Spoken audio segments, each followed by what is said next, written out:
Welcome to the Hypre Porsche Cup, presented by GT Champions.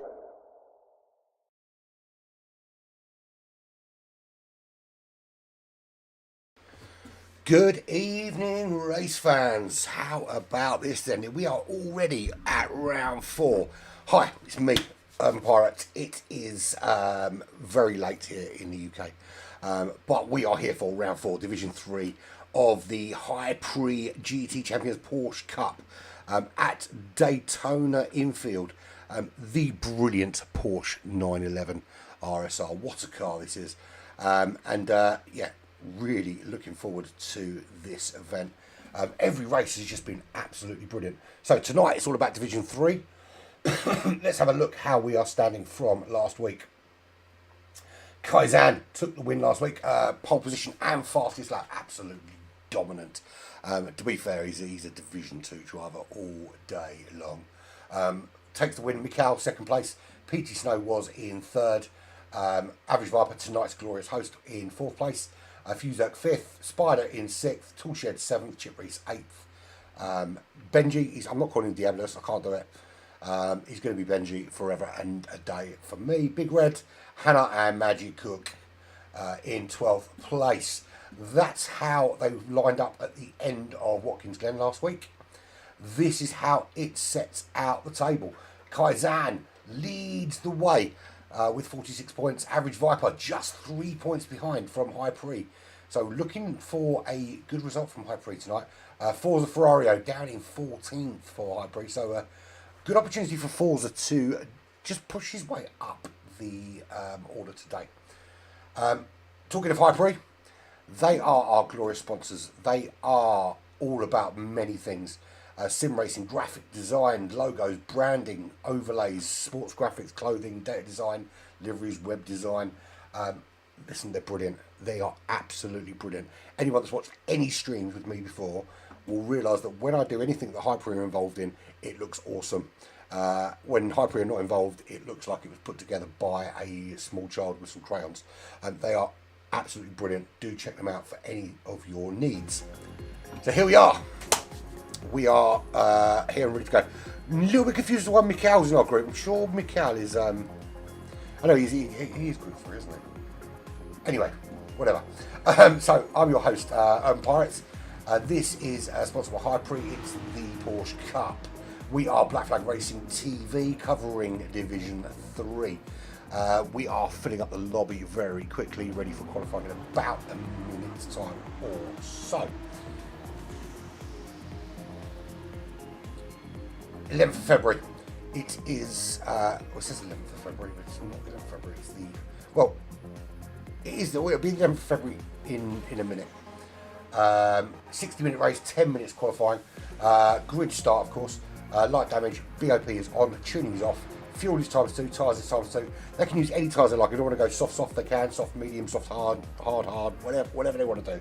No restrictions on that. The weather will be random, which means the track will evolve as the race goes on. The time of day will start at sunrise. It's times 12, so it's going to be a big kind of arc of the day.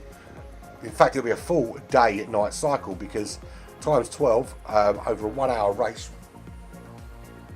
will be, yeah, there we go. It'll be an awesome thing. Right, so here we are. Let's you can see the lobby there. We're going to jump in because qualifying is not far off starting. Settings have just been changed.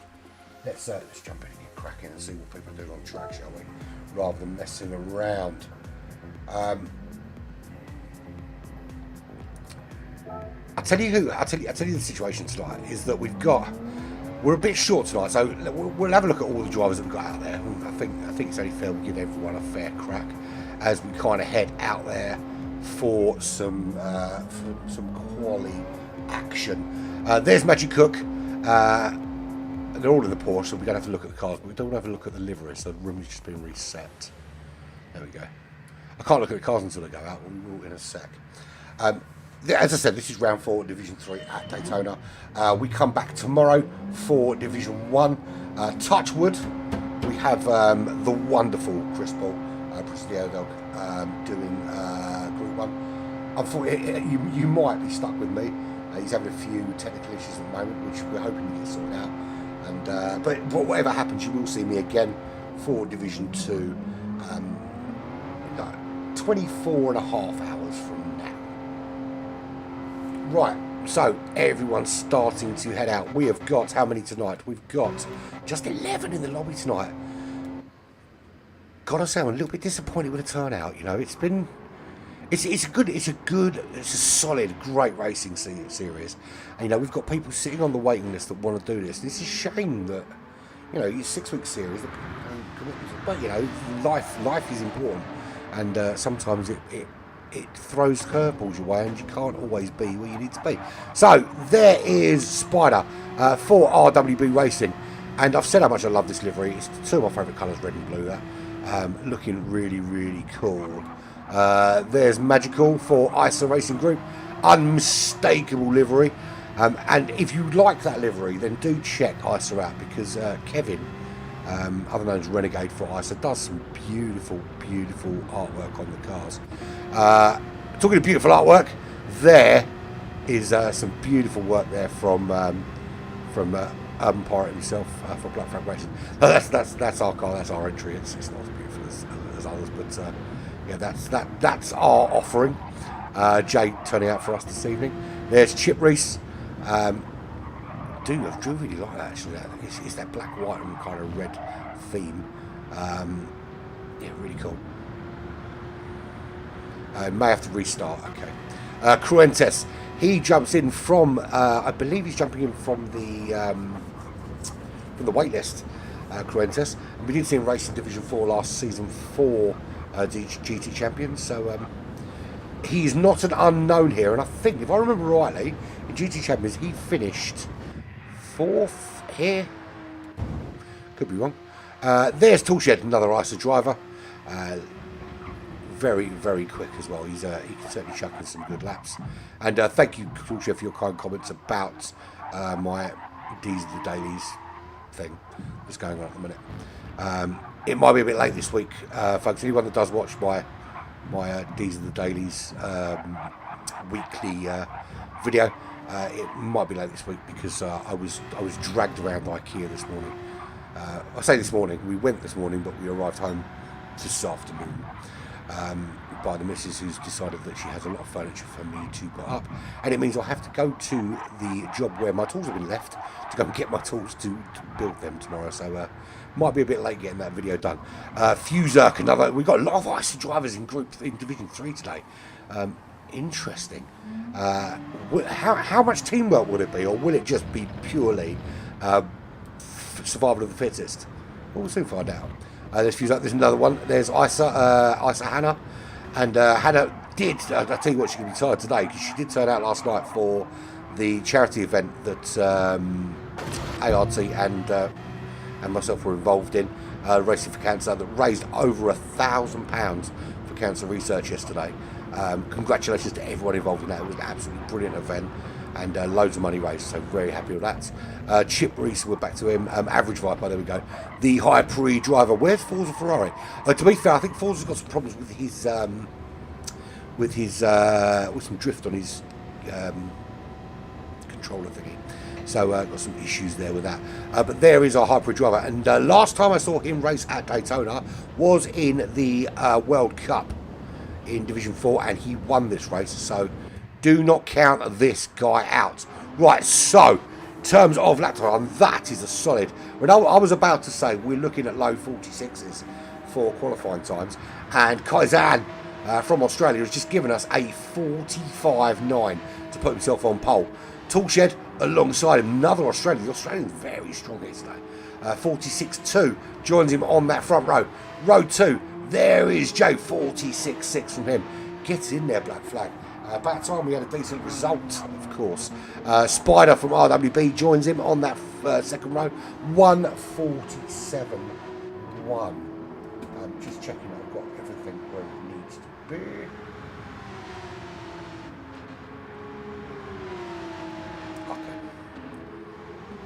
Message from the boss man, but it's something we dealt with after the race, of course. There's Mikhail. We know Mikhail. Mikhail's quick. He is really quick. So at the moment 48.3, but I imagine we'll be seeing him chucking in a fast lap. And I do like that livery. I don't know how we missed that going through the liveries earlier. There's Hannah, 49.2. She's got certainly, she's already going quicker. We can see that she's already 7th up on that time. There's Fuzerk with a 153.3. Now, where are the big zones on this track? There's he's 4 seconds up, or you would be. But yes, we'll do it on board in a minute, and we'll look at where the big zones are on this track.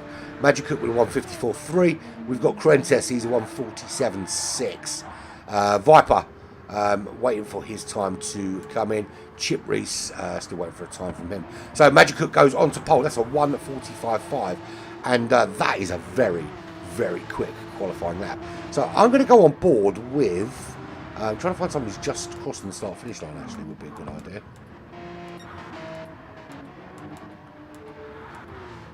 There we go. Let's go with Isa Hannah, because she's closest to crossing the start-finish line. So, a couple of really key corners here. Turn 1 is one of them. I would say there's 3 key corners, turn 1 being the first. Now, it's very likely that from the start, there's going to be a bit of carnage here. I'm going to say this out loud in case anybody that's racing this is listening. Just take it easy through turn 1. Get changed down, second gear, get it turned in. It's wide enough to go too wide. It's not wide enough to go 3 or 4. If you've got to back out, but you are faster, you'll get the place later. It's a long race. Do not go crazy. I don't want to have to red flag it straight from off the bat. So that is your next turn there. You get it's not a great turn there actually for her. You head down. What's going on? This is a little bit weird in the gearing. This is another big braking zone here because it's so easy to drift out to the left hand side and get that very wrong. But then on the power, you head down.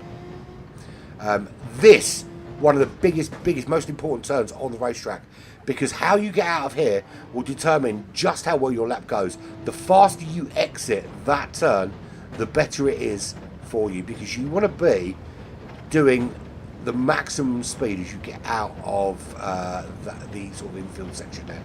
Old Man Jay with a 146.6, 49.0 for Chip Reese.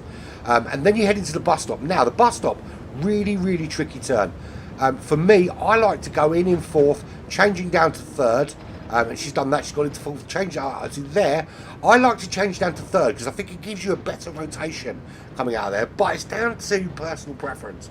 But the exit, and there you see, with that extra bit of pace coming through there, you've got the danger of picking up a penalty, and you can see there she's picked up that half-second penalty coming out because of that extra speed, which is why I feel you come in 4th gear, it gives you some good entry speed. You change down to 3rd just to get that rotation, to get the car swinging back round to the right-hand side, and then you can get on the power because the exit out of there is so important. But there we go. We will do a fast lap with one of the big fast guys. So Fuzerk with a 45.1. These lap times are starting to really tumble down. Magic Cook joins him on the front row. That's a 45.5 for him. Mikhail is sub 46 as well with a 145.655. Kaizan with a 145.9 has not been able to improve on that, but hella consistent 45.959, 45.950, and a 45.900. That's really consistent timings. And if they can churn that kind of consistency out during the race, it's going to be very difficult to look past Kaizan for a result here. Toolshed, can't see what time he's done, but he's only a couple of tenths slower than Kaizan, as Kaizan had actually improved and moved to that front row with a 45.3, so hella consistent, apart from when he's going super quick. Spider, best lap so far, 46.2. That is good for 6th place, and that is row 3.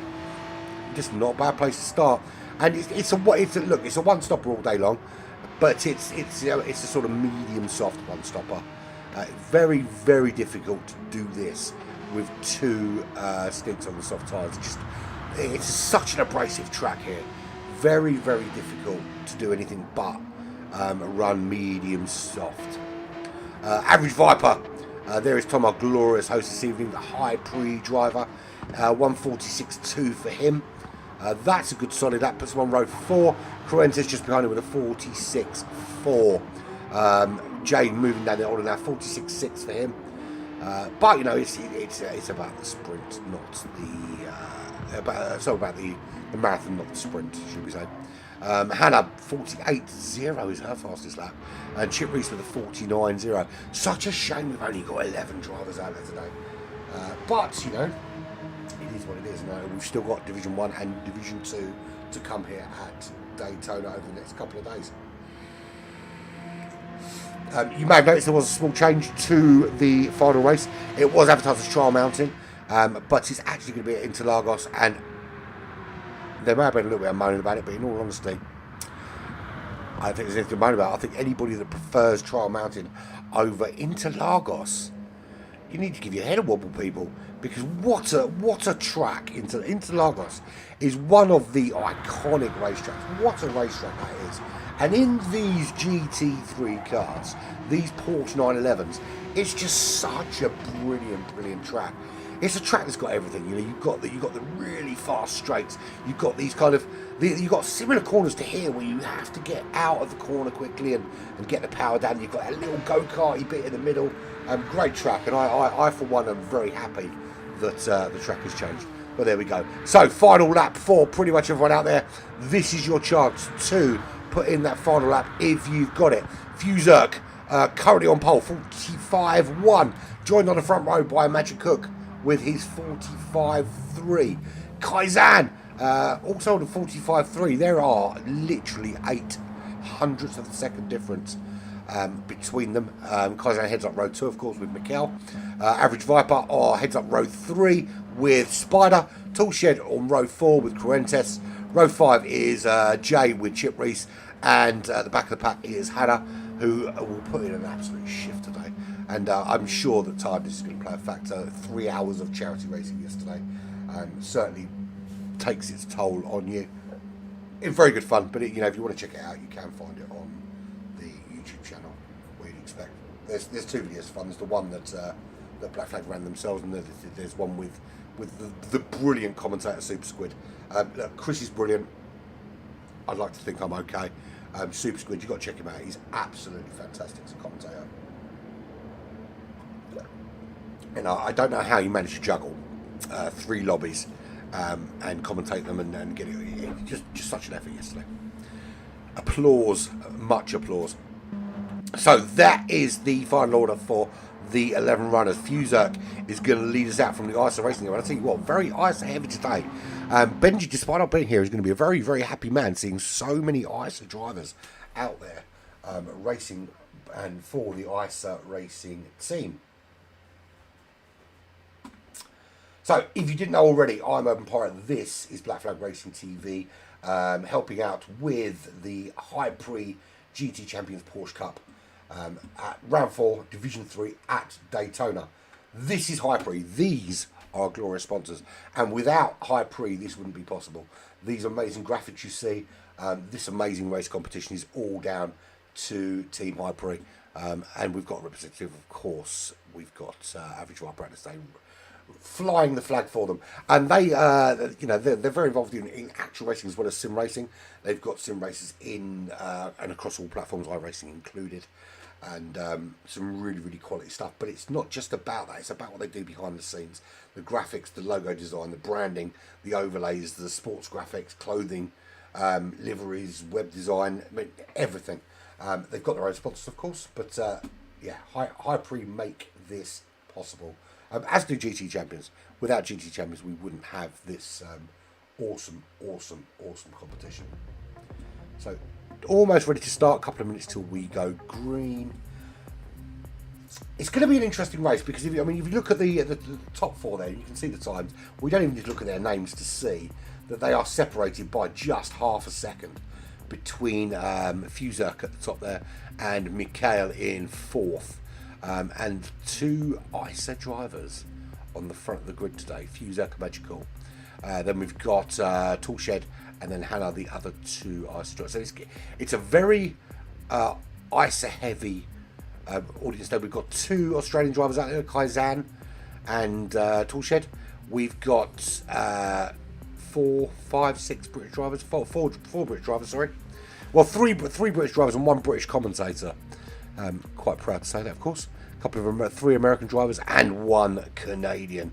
One lone Canadian among all of the rest of us. But this just goes to show how much of an international feel this competition has, that we are literally spread out all across the world. Looks like everyone's ready to go. You know what we're going to have to do, because it happens every single time, is we're going to jump into the race. It's going to start the countdown and we have to jump out and jump back in, because still PD are unable to code a very simple thing like keeping all your camera views available.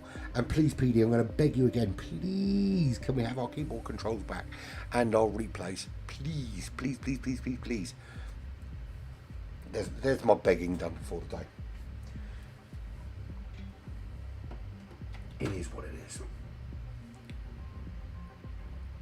I think I'm ready to start, but I have just become acutely aware that the cold drink I got out of the fridge, ready for this race, is still sitting next to my fridge. I'll find out. I won't get it just yet. I've got a little bit left. Let's see if I can survive with the half a glass of cold water that I've got left with me. Trying to keep hydrated, of course, because it's healthy, of course. So here we go. Get all the information we need up there. We will jump in. Wait for the little beepy beepies. It's so annoying that it keeps the music going on. We're going to just jump out quickly, and then we'll jump back in, and we should be. And we are away. And I'm going to stay with this view because it gives us a good view down to turn 1, and hopefully we won't lose anybody into turn 1. It's always a danger when we get there that it all goes very much off, and we head down. It's looking pretty good so far, not losing anyone, no real big coming together. There is a little spin there, but I think that was self-inflicted more than anything else. Just the one car, I think, affected there. No real, no, I think we're all right. I think it's just the one car with the spin, but we're all right coming out of turn 1. There we go, job done. No need for a red flag there. Didn't expect it to happen. Who was the big loser there though? Was that looked to be Jay. J49 from Black Flag, he was the big loser there. Unfortunately, no red flag. There wasn't. Well, I say unfortunately. It's unfortunate for Jay, but not unfortunate for everybody else, because there was just no need for it there. But turn 1 is always dangerous here, but we seem to get through quite successfully. So Fuzak leads us out from Kaizan, Mikhail and Magical. They're your top 4. Heading into this oval section 4 for the first time in the race today. It'd be interesting to see what different strategies people are going for. I think there's going to be 2 distinct strategies. You're going to have a lot of people starting on the soft tyres, just having a little run down and seeing who's doing what. Oh no, you won't, but that's because it's my business, not yours. As we see Chip Reese and Toolshed having a little battle. It looked like Toolshed had a bit of a coming together early on, and he does make the move on Chip Reese. And Chip Reese quite prepared to come back at him as they move into the bus stop. And it's a great shot there. Toolshed just staying ahead. Chip Reese in 11th place. Jay finds himself 8 seconds back. Just it didn't go well for him into turn 1. It didn't look like he got caught. It looked like he just kind of lost the back end a little bit. But I'm sure if there was an issue, we'll hear about it later. So there is Fuzak from Canada. He is already 7/10 clear of Kaizan, the Australian, running in second place. And it's still really close as they go through turn 1 for the second time. And this is very clean.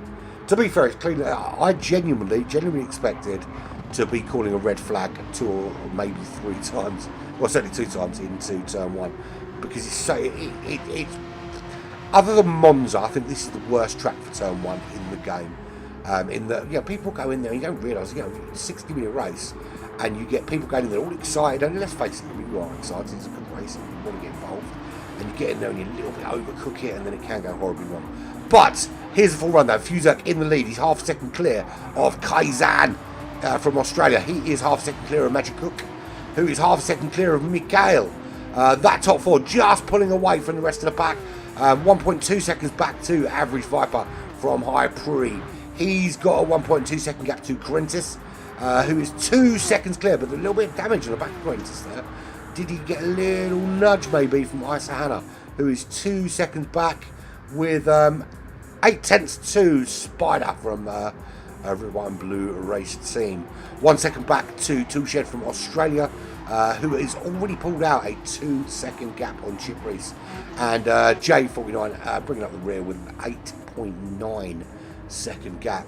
That turn 1 incident has really set him right back at the back of the grid. But still plenty to play for here.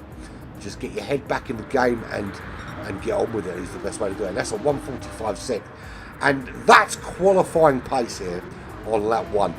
And surely that's not sustainable with how abrasive this track can be on your tyres.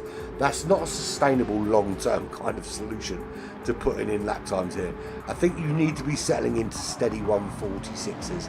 That's Division 1 pace. On the tyres, and of course these guys, no offence to them, and look, I'm going to be brutally honest, the bottom of Division 3 and the top of Division 1, there's very little to separate them, and the people in Division 2 I feel for them, because that division is so close in terms of ability. We only have to look at HPR, who was leading this division, gets promoted and was fighting with the top 3 at Watkins Glen last week. So it's all to play for, and still opportunities for people to move up as spaces become available. Let's go and do it. Let's do it on board actually with Fuzak. We'll do it when it crosses the line actually. Let's not do it yet. I'm so tired of not having my keyboard controls. Let's go. Let's keep an eye on Average Vipers. There he is. He's still 1.5 seconds off that front 4. The front 4 just opening up a little bit of a gap from everybody else. Magic Cook, fastest man out there with a 1:45.5. It seems that the front runners have gone for super pace early on, and maybe looking at a shorter run for them. It really depends on how well they can look after the tyres. There's only really, we look at Watkins Glen where there was Cleo and Road Atlanta. There were 2 clearly different strategies where you could go a 2-stop which was just soft tyres, or a 1-stop which was soft and medium. But I mean, I've run a couple of scenarios here, and there is no way that anything other than soft and medium here is a viable solution, because the pit stop here is just too long to make it that viable. But Fuzak leads them out. He's 8/10 clear of Kaizan, who is, I think they're just kind of settling into a bit of a rhythm now, the front 3. The gap very similar between them. They're settling into their rhythm. Mikhail sticking with them.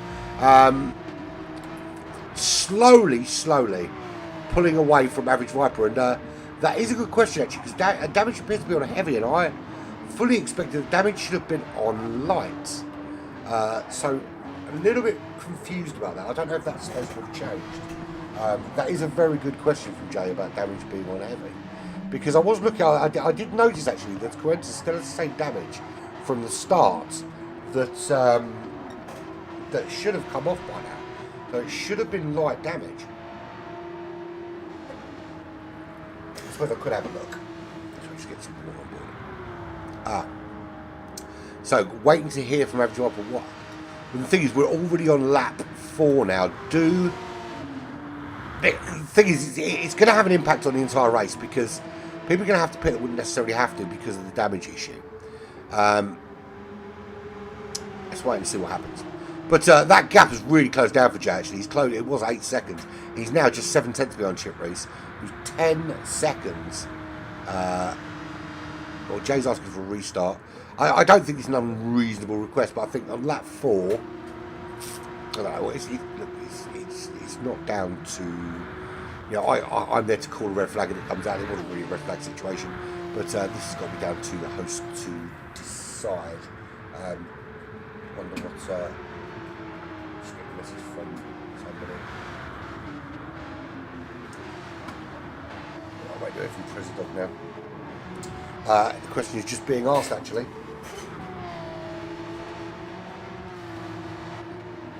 Talk about yourselves while I try and communicate elsewhere.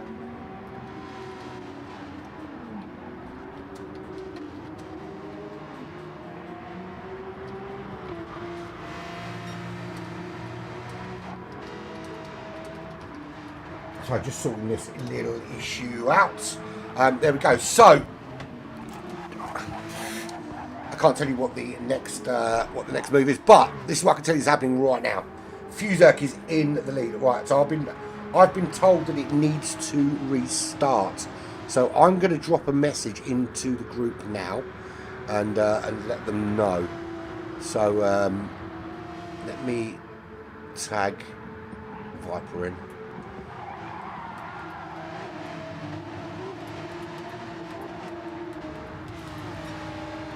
Talk amongst yourself while I can't type and talk at the same time.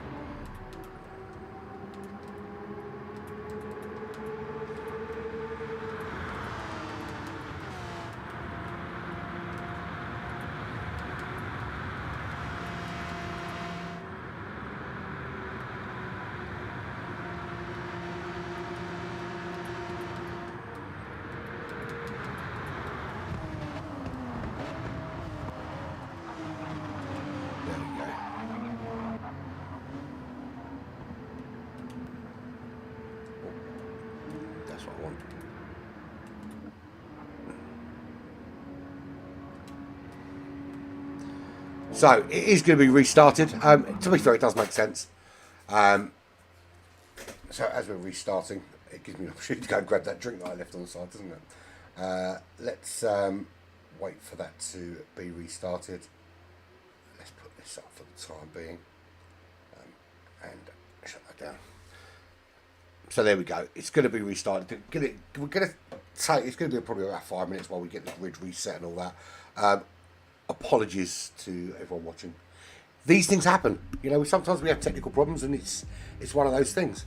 You know, what can we say? You know, it's not on purpose. I promise. Right. I'll be back. So I'm just going to go grab a drink. I'll literally be 30 seconds.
I lied. I was a minute. I noticed the cold pizza still sitting in the kitchen. I had the kids out here and I couldn't resist. Could not resist. Excuse the slobbering sounds. It's good pizza.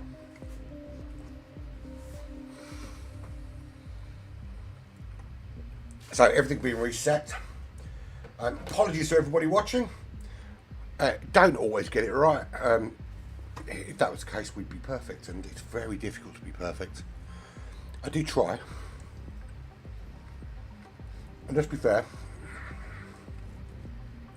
usually at some point during a broadcast, it's me that gets it wrong. So I'm quite pleased that somebody else got it wrong today for a change. And I feel for Average Viper, for Tom, because I'm sure it wasn't intentional. So I'm stuffing my face with this really cool pizza.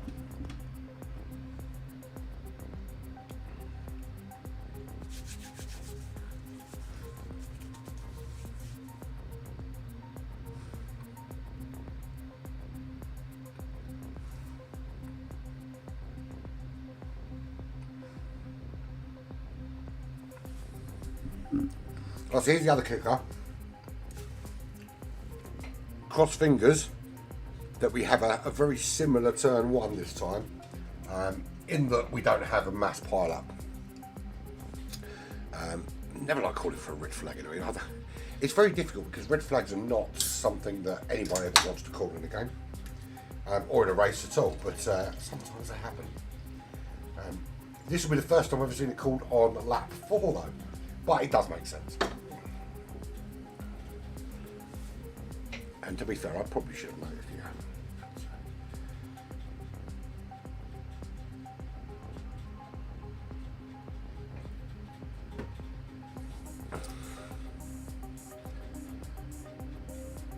So not far off. Right, so what can we say? Where are we? We are at Daytona. Rewind. Round 4, Division 3 at Daytona. Take 2 coming up very shortly. We've got just the 11 runners today. Trying to get a reserve in. That would be awesome if we can get some reserves in. It's a shame actually, because one of the reserves on the list is a black flag driver, but I know for a fact that his father is ill, so he's going to be unavailable this evening. So talk amongst yourselves for a minute then. I'm going to take this 5 minutes to have a wee, I suppose. I'm going to have a wee and refill my vape juice.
I'm still here, I haven't gone anywhere. Just filling up my vape juice and pottering really more than anything else. Just waiting. I think they're trying to get reserve in to fill up the group a little bit, which would be awesome if we can.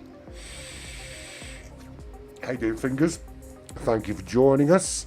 We've had to restart for no other reason other than the fact that the group settings were wrong for the Porsche Cup, but we are back and we are going to be underway again in just a few seconds. So, perfect timing. This is Division 3, Round 4 of the Hyperi GTC Porsche Cup. Take 2. And this time, the settings are correct. This time we have the same 11 runners. This time, hopefully, we still get through turn 1 without any problems. Let's remove that. Let's bring up that. We know what we've got to do. We've got to jump out. We've got to jump back in very quickly. Let's move down the order a little bit. Just make sure we get through turn 1 safely before we do anything else. That's the key as they cross the line. So there we go. Into turn 1. Looks like the front runners are through. No damage there. Let's go through a little touch from Average Viper on the back of Jay. Just one driver involved there though. That's got to be looked at. I think a little tapping, a little love tap on the back of Jay. Very unlucky twice for it to happen to him. I've got to say, it's incredibly unlucky for that to have happened. Average Viper did give him the position back though. That is very, very sporting of him. Very sporting indeed. Don't see it very often. You've just thank you very much, Fingers. I will have a look at them later when I get an opportunity. Thank you very much. Very, very happy actually. Fingers, I need to put you in touch with, actually, funny enough, Predator Dog is watching this. I need to put you in touch with Predator Dog, who's watching this because he's helping with our website. I'll put you two in touch at some stage. Right, so anyway, Fuzerk is half second clear of Magic Cool. Kaizan third, Mikhail in fourth, Toolshed running in fifth place. Spider from RWB is in sixth. This is lap 1. We're at Daytona. This is Mark 2 of the race after the restart. Correntes in 7th place. Chip Reese running in 8th. Hi Sahana, she's back in 9th place. Jay in 10th. Average Viper, he did hang back after giving Jay spinning Jay around into turn 1. Gave him that place back. Very, very sporting. Clearly knew there was going to be a penalty coming if he didn't, so did the right thing. Doesn't help Jay's race though, but saying that, Jay is only 4.3 seconds back this time rather than the 8 seconds after race number 1. Penalty for Jay there, just came a little bit hot out of the bus stop, and that will see him serve this penalty, and Viper will just go diving past. So Fuzerk leads them out. He was the leader when the restart happened. He's the leader again now. Gap very similar. It's half a second, half a second, half a second, as it was in the first attempt at getting this race underway.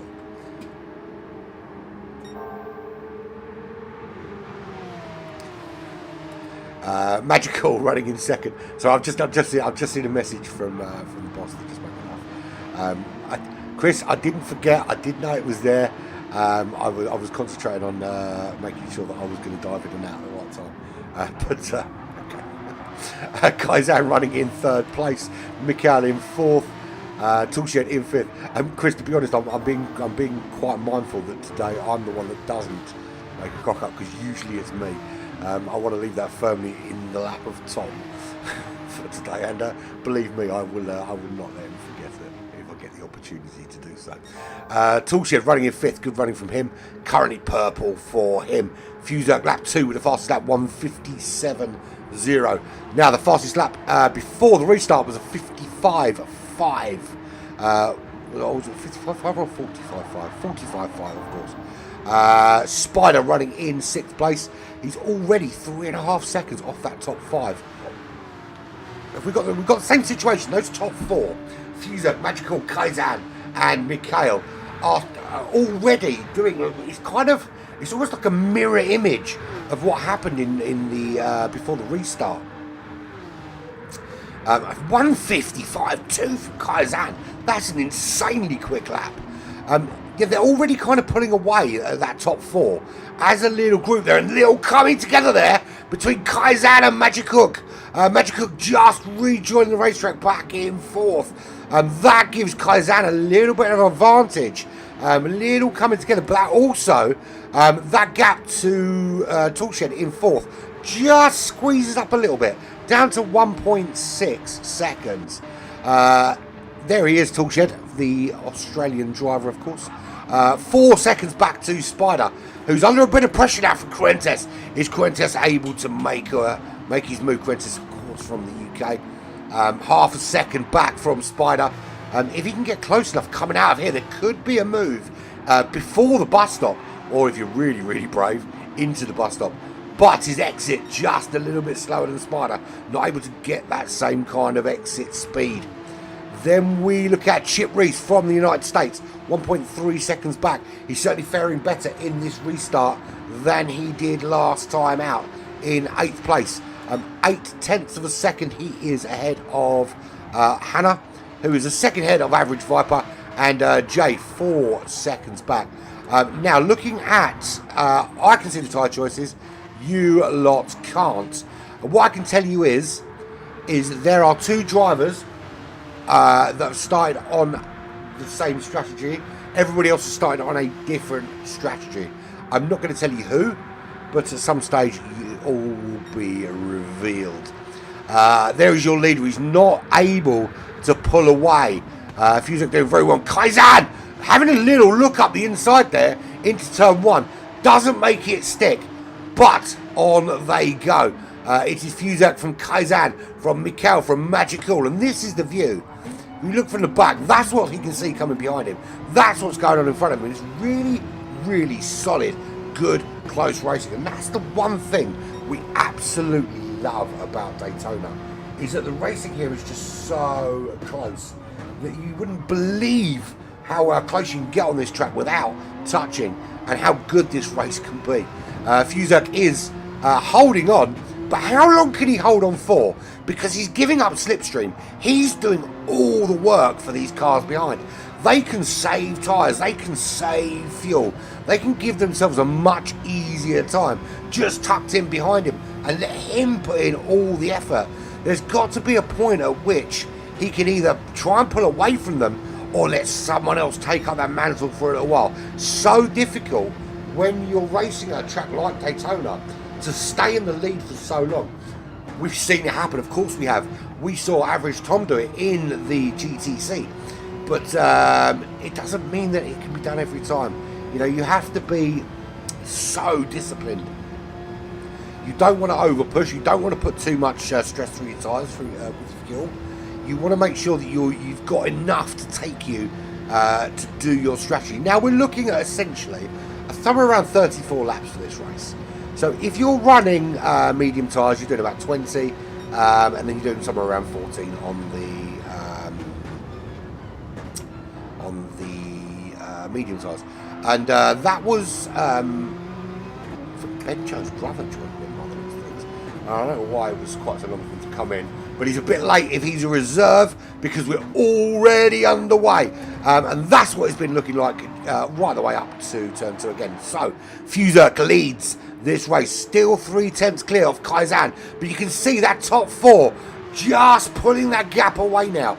Now usually you would see 2 or 3 pull away, but the fact we've seen these 4 pull away just says to me that this is going to rage on right the way through. And what I can tell you is the top 4 are all on the same strategy. So no advantage given to any of them.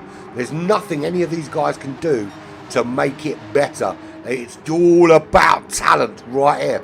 Mikhail running in 3rd. Magic Cook running in 4th. 2 from the United States. 1 from Australia. 1 from Canada. That's your front 4. Then we go back 3 seconds almost back now to Toolshed. He is 7.5 seconds. He's found already what I like to call my own little niche of the racetrack. And you know, you're in a position. There's a yellow flag. Who is that a problem? That is Fuzak. Fuzak off the racetrack, facing the wrong direction. And Fuzak, buddy, you can't park that there, son. He loses. It's becoming a bit of a trademark. I have to. The thing is, it became a trademark, and now I have to say it. I can't not say it. That's the problem. So he was in the lead. He's about to lose 5th place and 6th place. So Average Viper through, Spider through. Fuzak now back in 7th place. He lost it in the bus stop, and he's way back now in 7th. So all change out front. So now we've got 3 at the front of the pack. We've got Mikhail. He is 4/10 clear of Kaizan, who's the same distance clear of Magic Cook.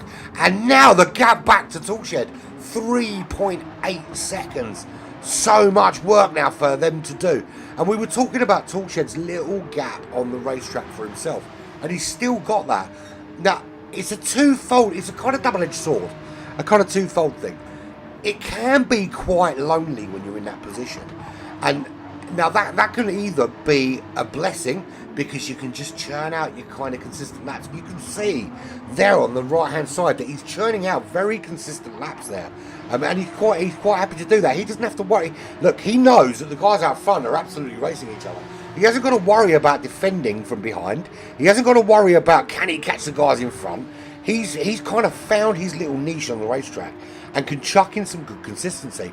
The only problem with it is that loneliness can breed complacency, and you can get into this kind of thing where you're not racing anybody, so you do something and you make can I make an extra little push here? Can I open up the gap from the guy behind to make it 10 seconds? Can I close to the guy in front and make it 3 seconds? And all of a sudden things are very, very different.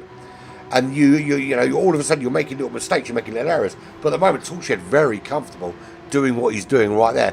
Fuzak has made his way back up into 5th place. He's got super duper pace, but you can see there just how much time he lost.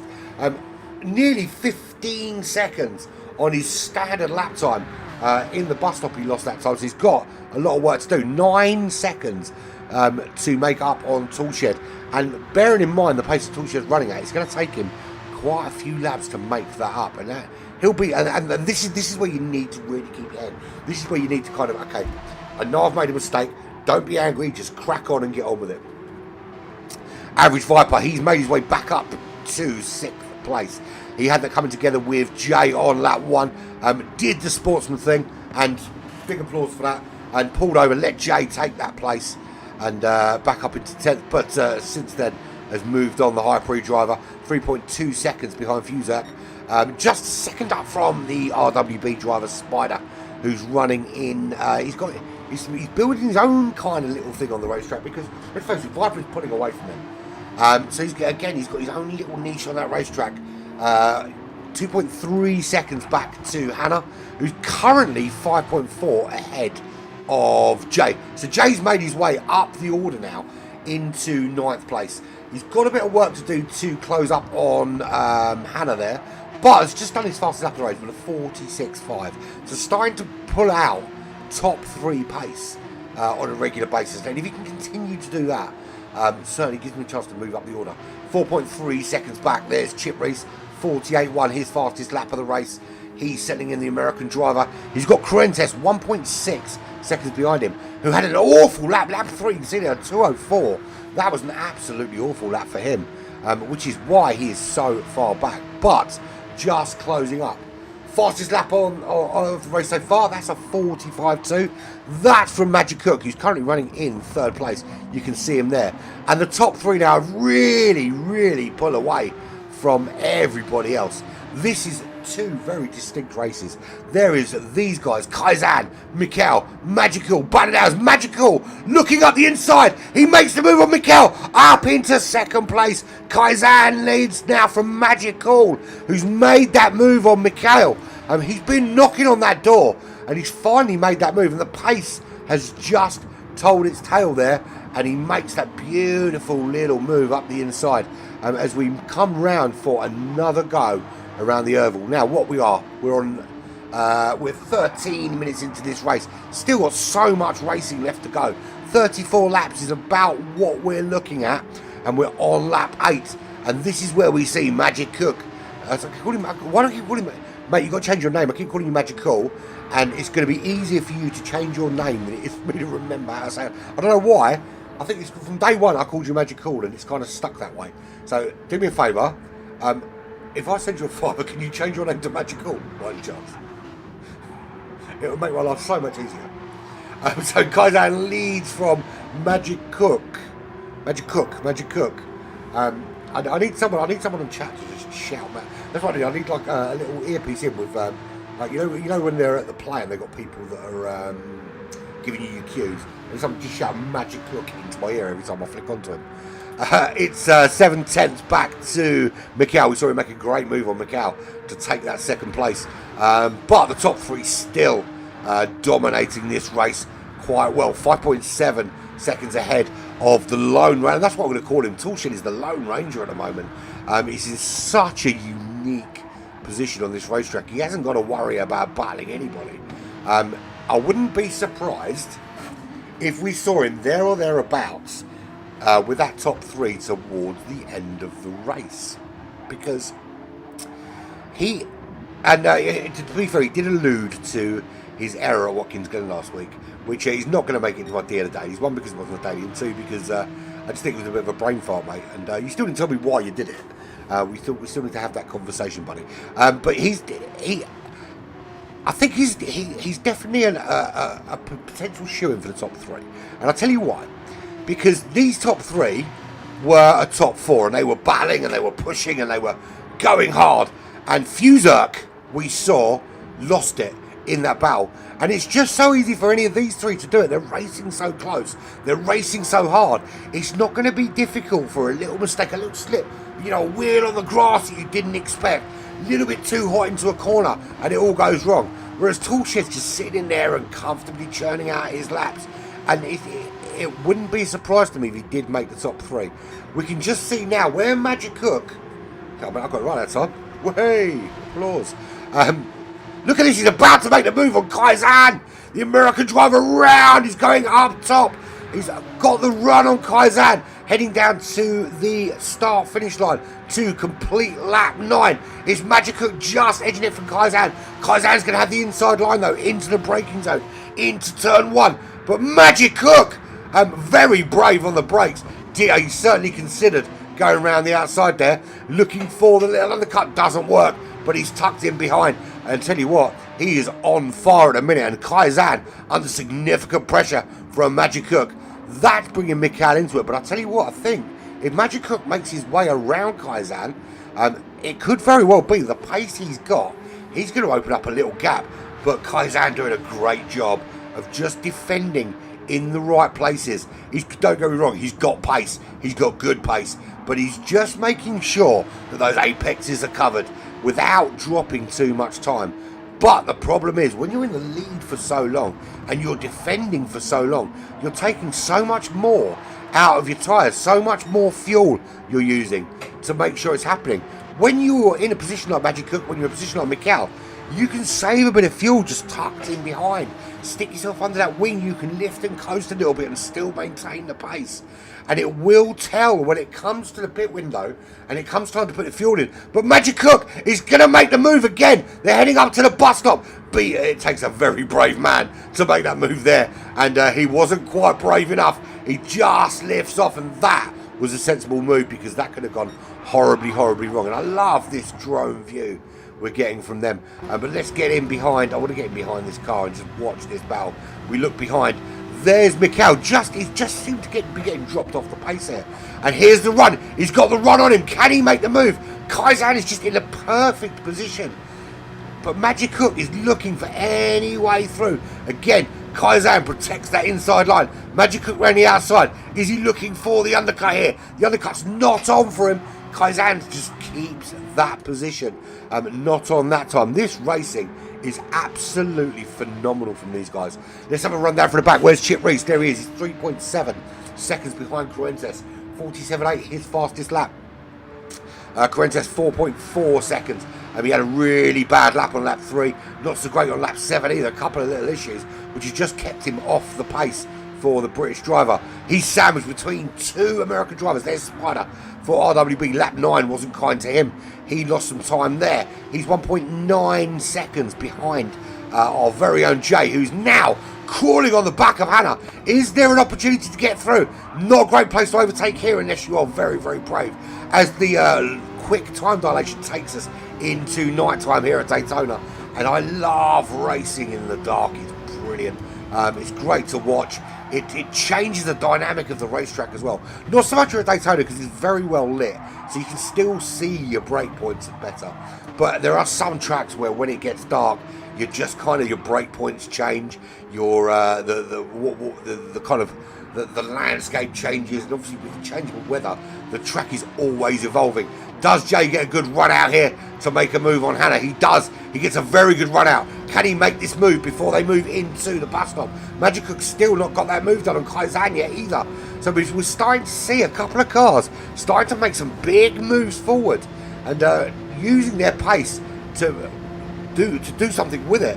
Into the bus stop, Jay's going to have to back out, can't make the move there. Just slowing the car down, getting it turned in. And there we go, out of the bus stop. Who can get the better exit? We're on board with Jay right now. Great exit from Jay.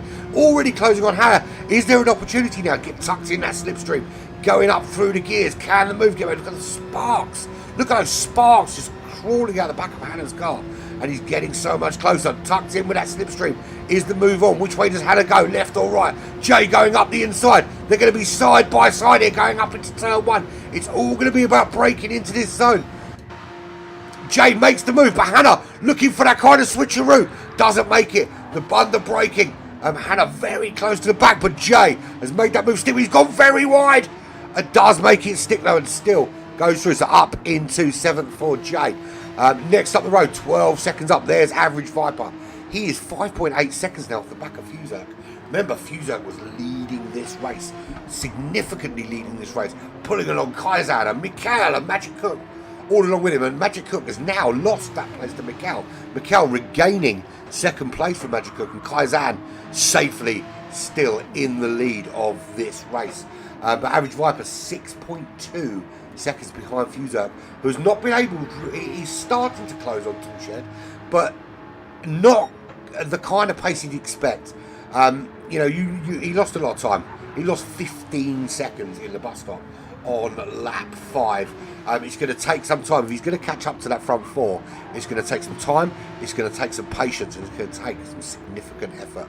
And I can tell you for nothing, I've watched this guy race Toolshed, not just here in the Porsche Cup, but also in the GTC, and he's no slouch.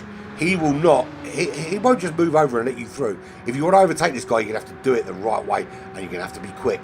8.5 seconds is the difference between him, who is the best of the rest. There's a yellow flag. Who's had a mistake? There is a lot of smoke coming out of the Magic Cook, and that's a 5-second gap, so he is just getting back up to speed after an error. So big changes out front. Magic Cook at one stage was making huge moves on the back of Kaizan and almost take the lead of this race. Now he is 5.2 seconds back, and the 4-horse race became a 3-horse race, and it's now a 2-horse race with a 1.4 second gap. So Kaizan starting to assert his dominance here, and it just goes to show. And we see that Mikhail 1:45.6, great quick lap. Magic Cook 1:45.2, great lap. Toolshed 46.6, Fuzak 45.5.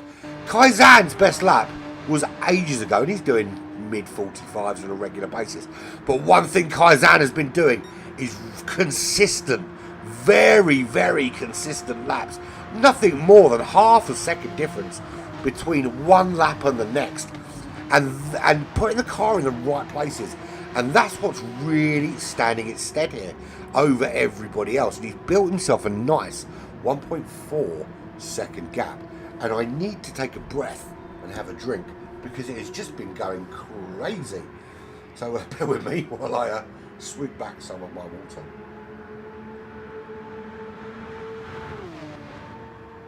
Just wow, that's all I can say. Wow, it's been a great race. So far, best race in the Porsche Cup. It's been close, it's been fire, and surprising considering it's been a smaller lobby. So we're at almost at the 25-minute mark. So we're starting to kind of knock on the door of the pit window for those on. Look, it is very possible there are some runners that can do soft here, and I'm looking at some of these tyres, and I think there are 1 or 2 drivers that can probably run this as a soft. Fuel-wise, there are some that have burnt more than others, I've got to tell you. But I think I think we're going to start to see in the next lap or two. I think lap 16 is probably when 15 to 16 is when we're going to start to see cars jumping into the pits and making some changes. So let's have a full rundown from the back. There's Chip Reese. He's 6 point nothing seconds behind Spider. His fastest lap is a 46.8, but he's suffering. And when I was talking about Kaizan at the front, you see the consistency with Kaizan. Chip Reese has not had that consistency, and that has seemed to be the difference. In terms of pace, I mean, 46.8, he's not hugely that far off that of a midfield pace, but the consistency just hasn't been there. 5 seconds is the gap to Spider. Again, consistency has not been his friend. He's done, he can consistently do it at the sort of mid 47. We see that, I mean, he's done 47, 473, 483, 492, but then he's had vastly different laps. We've had a big 56, 7, 49, 3s. It's a bit up and down, but it's 1.9 seconds to Hannah, and credit to her. I mean, Hannah did a 3-hour charity event yesterday, which Black Flag were also involved in for ART to raise money for cancer, and I want to say thank you to everybody involved because we raised over £1,000. So great job to everyone, Squid and Hassel and Lancaster and Elite, and everyone involved in it, especially Lancaster and Elite. Hope you get better soon. But yeah, so involved in that, and that's a very tiring event yesterday. Good fun, but tiring. And she's putting in some great lap times here this evening. So hopefully rested between that. But we're looking at what? So pit window, lap 16's pit window, and I think we're going to see at least 2, maybe 3 cars coming in at the end of the next lap. There's Jay. He got his way past Hannah. He made his way past Spider up into 7th place. He's 14 seconds back now from Viper. That's the kind of next big step if he can make that jump. His fastest lap so far has been a 46.5, but he hasn't been able to recreate that. Again, a bit more consistency there, but needs to just up that pace a little bit in the Black Flag car. And do not want to be making screechy back ends like that either. Beautiful livery though. You should really praise the guy who made that car. I really shouldn't self-flagellate so much. Average Viper, our glorious host, who was if you want to find out, you can't find a better host if you want to have to restart the race. I'm only joking. I'm sorry, Tom. Sorry. And to be fair, Tom had an F1 race before this and did quite well in it as well. He only crashed. No, he didn't really. He actually finished. I think he finished 12th. He is 11. So he's found that kind of little niche that Toolshed had earlier. That kind of 11 seconds either side. It's quite comfortable. He's not got to worry about what's coming behind. Not got to worry about what's coming in front. Just kind of get on with his job. He's going to go on another lap. I imagine we'll see him pit in another lap or 2. 11 seconds up the road is Fuzak. This guy led and was very, very racy. But it just goes to show one little mistake and it's all gone Pete Tong.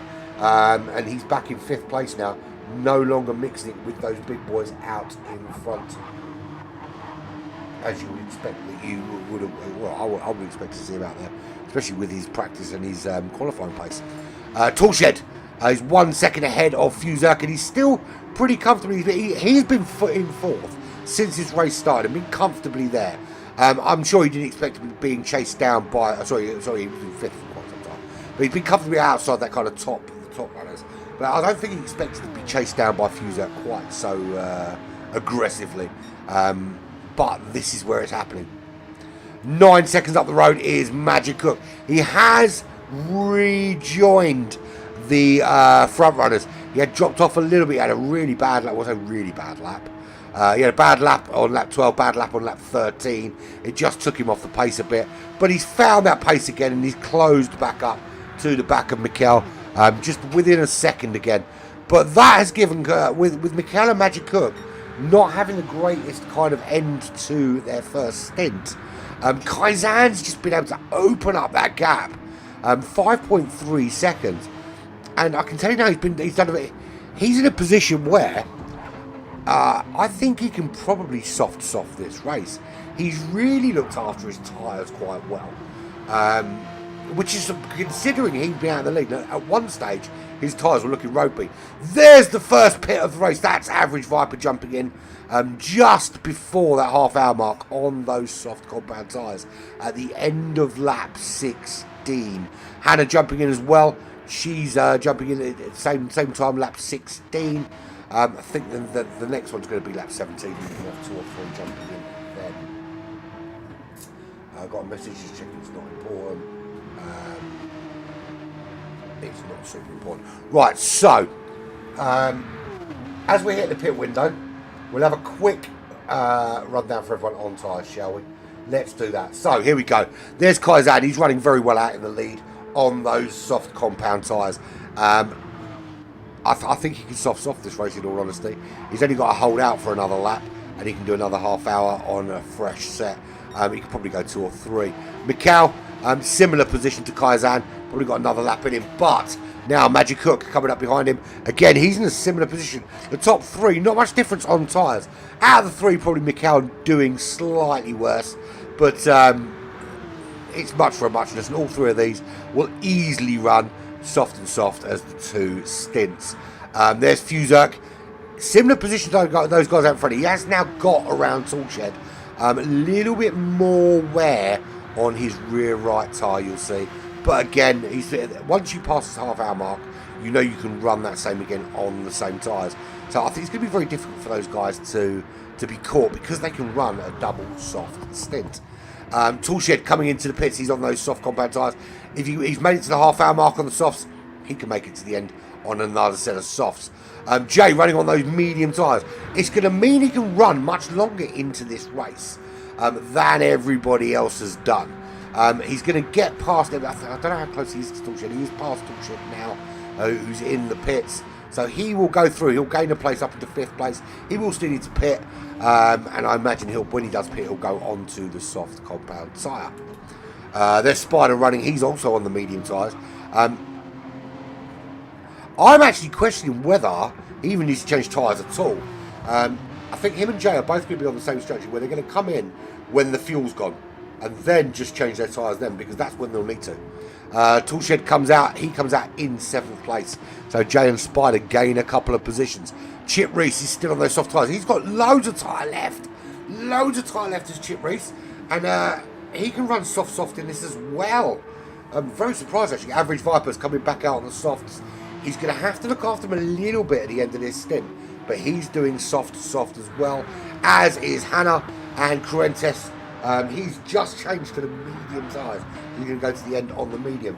So there is a full tyre rundown. That's all you guys are going to get. No more knowledge for you. So you have to remember. I'm keeping the rest of it secret. Fuel, as we say, is not a problem. Never really been an issue. But Kaizan has just opened that gap up now to 6.2 seconds. As Fuzerk from 4th place into the pits. Here he comes. He's going to change it. He's going to put on soft compound tyres and run to the end. Magic Hook, is he looking at another move on Mikhail as he starts to close back in? His pit window is closely, or in fact the pit window for everybody is approaching. Once they pass the half-hour mark, you can do the same as you did in the first half again. It's really about who looks after their fuel the best. Mikhail under significant pressure from Magic Hook at the moment. He's trying to find that way through. He's coming up the inside. This is a crazy place to try and make the move. Come out of the turn with a better slipstream. That's how you make the move there. There's no point trying to chuck it up the inside. You get a better exit. And he did get a slightly better exit as he's closing up. But I don't think it's going to be enough to make the move. And I wouldn't make the move going into the bus stop. Chip Reese into the pits as well. Here we go down to the bus stop. Very, very quick coming out there. He's going to go around the outside, his Magic Hook, into this bus stop. I tell you what, if he makes this stick here, this is balls of steel. My God, it's far too hot. Far too hot. I did think it was a bit of a crazy move. It didn't make it stick. And he's cost himself 3.5, 4.5, 5 seconds making that move there. For me, you've got to get the braking done. If you're going to make that move, you've got to get the braking done into that bus stop, because he's overcooked it now, and that's cost him significant time. So sometimes it's about being patient and picking your move. There's no harm in going an extra lap behind. If you know you're quicker, there's no harm in just dropping off and going in behind and waiting. Those two are in. Kaizan stays out. This gap is going to be massive. And he will be coming in. If he doesn't come in at the end of this lap, he'll certainly be coming in at the end of the next. But he's in a really, really good position, Kaizan. And it looks like he's going to be opening his lead at the top of the championship. Now, I'm sure these guys in Division 3 will be hoping, and nothing against Kaizan, I'm sure he's a lovely guy, but they'll be wanting him to move up to Division 2 if a space arises. So hopefully there is some movement for these guys, so they can, because basically Kaizan is dominating. Where HPR was dominating before he moved up to Division 2, Kaizan just picked up that mantle and said, I'll take this from you, sire, and I will now be the lead knight. And here he is, and he is actually coming up behind, I think, Chip Reese. That is Chip Reese ahead of him, isn't it? Yeah, it's Chip Reese ahead of him. So here we are on lap 20 of what I think is going to be about 30, well, I said 34, but I'm thinking we might be close to 38 or 39, you know, here tonight. So Spider into the pits. He's changing out those medium compound tyres after lap 20. Who's in next? Where is... So Jay's up to 4th place on those medium tyres. He has got Toolshed tucked in very tightly behind him. Toolshed, of course, has already pit, as has Magic Cook, who's tucked in behind him. How long are they be held up behind Jay? Are they going to be held up behind Jay? We see Toolshed. Toolshed's making that move. They are side by side. Jay's under no obligation to give that up. He's not going to give it up. But Toolshed just on those faster tyres, just that better traction, that inside line is just going to take that position there. So Kaizan finally into the pits. 47 seconds is the gap to Mikhail. It's just not going to be enough. Mikhail just coming round into the final oval. So he is not... I'll be very surprised if Kaizan doesn't come out in the lead of this race. Very surprised. But it looks like he might do, because there's Kaizan still there. So Mikhail is coming round now. I'm going to be brutally honest. I'm going to call this now. I'm not going to show you what the fuel is. I think there are... at least 3 drivers out there that have not put enough fuel on to get to the end of the race without significant fuel saving. Absolutely. In fact, more than that. Let's have a look. I'm going to go for everybody and make my call.